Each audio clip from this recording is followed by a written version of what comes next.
Assalamualaikum warahmatullahi wabarakatuh.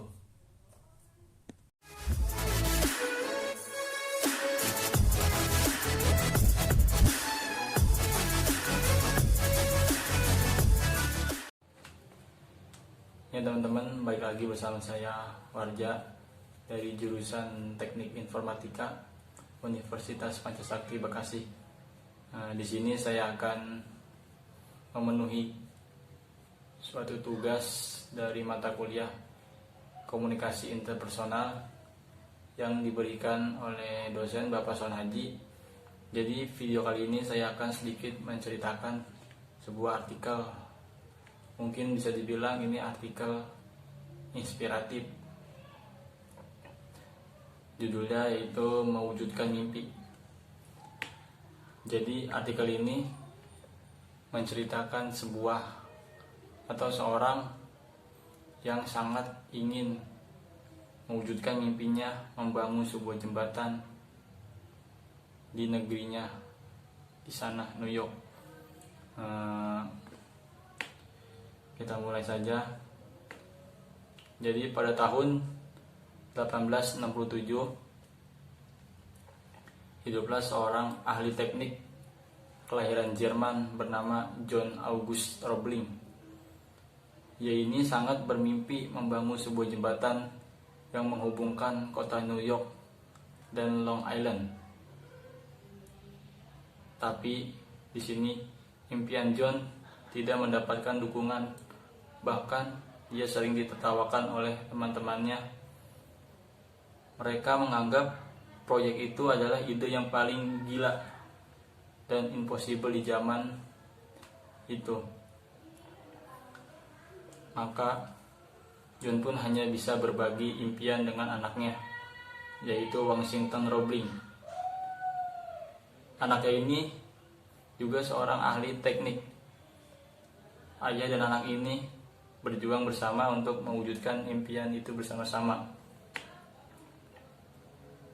Ketika proyek itu baru berjalan berapa bulan, terjadi kecelakaan yang fatal.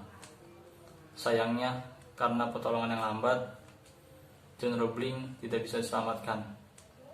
Sedangkan anaknya Washington, walaupun nyawanya selamat, tapi ia mengalami cedera parah pada kepalanya yang mempengaruhi motoriknya. Ia pun menjadi lumpuh dan tidak mampu berbicara.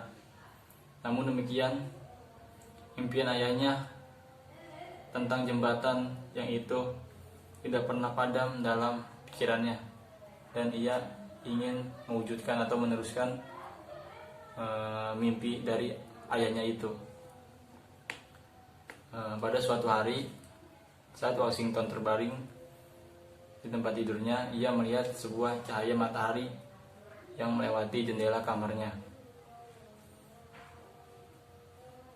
Segera ditutupnya kelopak matanya, dan saat itu pula seakan-akan Tuhan berbicara dengannya. Tiba-tiba muncullah sebuah kesadaran dalam hatinya. Hari ini aku bisa menikmati indahnya kilau mentari. Artinya Tuhan masih memberiku waktu untuk berbuat. Dan aku sadar aku tidak boleh menyerah, kata Washington. Dengan sekuat tenaga, ia berkonsentrasi penuh dan berusaha untuk menggerakkan satu jarinya. Usaha yang dilakukan berulang-ulang dan semangat dan konsentrasi penuh ternyata tidak sia-sia. Dia pun berhasil menggerakkan jarinya. Perlahan-lahan, Washington mampu membuat kode untuk berkomunikasi dengan istrinya Emily melalui satu jarinya itu. Walaupun begitu, perlahan pada awalnya, dengan cara seperti itulah Washington memberi petunjuk kepada Emily, istrinya, untuk melanjutkan pembuatan jembatan itu.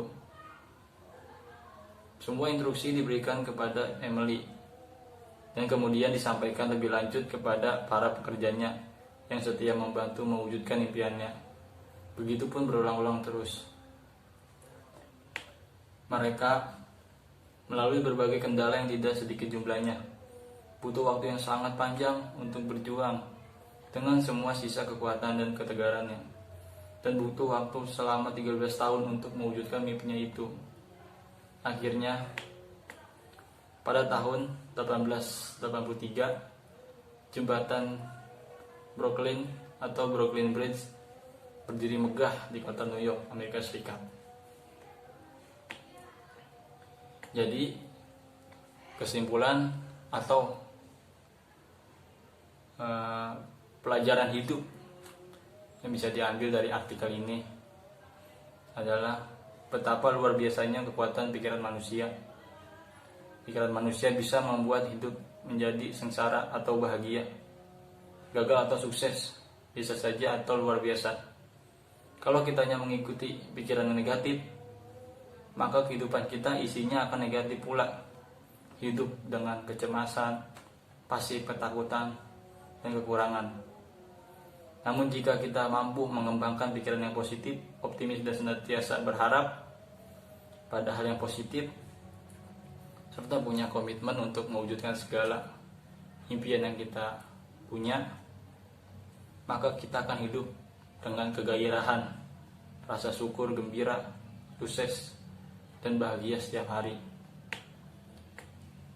Jadi teman-teman, mulailah saat ini, mari kita pilih hidup dengan pola pikir yang positif.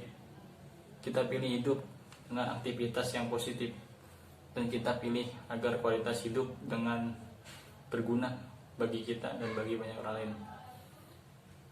Sekian dari saya, mungkin hanya sedikit